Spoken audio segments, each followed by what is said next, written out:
Alors, petite vidéo tranquillou pour vous montrer l'évolution depuis une dizaine de mois et c'est pas fini.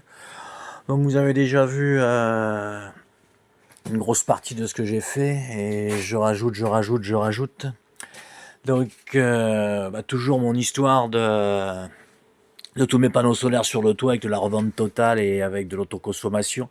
Donc il y a des lignes dédiées concernant tout le pack batterie qui est ici. Donc il y a deux tours complètes de 2400 et il y a une tour complète mais répartie en deux tours de 2400. Et je vous ai dit 2400 ici, c'est Hyper 2000 bien entendu.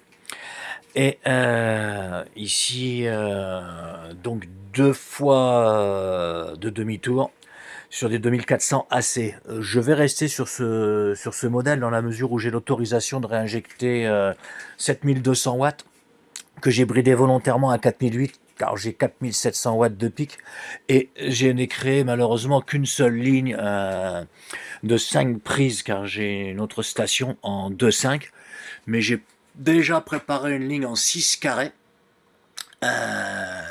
car je vais mettre un transmutateur, un commutateur de transfert automatique à moins que Zendur baisse le prix de ce qui vient de sortir parce qu'à 700 balles c'est trop cher et un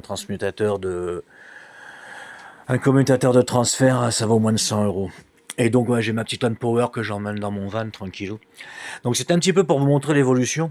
Faut savoir que moi je suis un gros consommateur d'énergie électrique et si j'ai pas, même avec les panneaux solaires, si j'ai pas un stockage de 30 kilos, ben je vais tenir 2 jours s'il n'y a pas de soleil.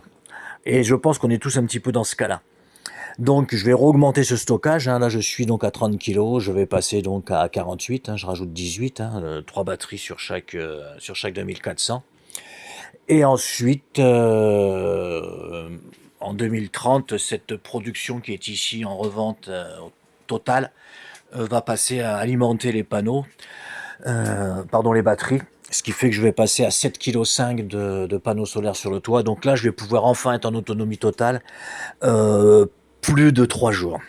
Mais voilà, dans une installation comme celle-ci, il vous faut, si vous êtes consommateur, il vous faut forcément, il vous faut du panneau solaire et il vous faut du stockage. Voilà, moi c'est toujours pareil, je suis pas Spielberg, c'est des petites vidéos vite faites comme ça, mais ça vous donne une indication. Sachez que cette SolarFlow, non, cette Land Power que vous voyez ici, elle est alimentée uniquement par des petits panneaux solaires. Alors, on a une coupure, on ne sait pas pourquoi, c'est noir.